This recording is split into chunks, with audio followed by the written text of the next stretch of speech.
既實流產或者生完 BB 未夠30日，唔好去人屋企。本命年唔好送殯、出席喪禮，亦都唔好去醫院探重病病人。屋企有細路嘅大人要早啲返。如果遲咗，入門前記得跺下腳、拍拍衫。小朋友嘅衫唔好夜晚涼，尤其係女仔。出街如果經過廟宇或者道觀，唔好亂問，問咗就要入去上支香。食早餐前唔好講夢，瞓覺前唔好傾鬼故事。路邊嘅鞋同衫千祈唔好執返屋企。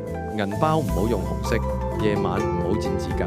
結婚、開張、開工，盡量唔好揀月尾。廚房同廁所一定要乾淨整潔，更加唔好讓人喺你屋企過夜同房。出外做生意或者打麻雀、賭錢嘅朋友，特別要記住，早餐前唔提夢，夢係虛幻，唔講鬼，鬼會嚇人，唔說苦，苦主傷害。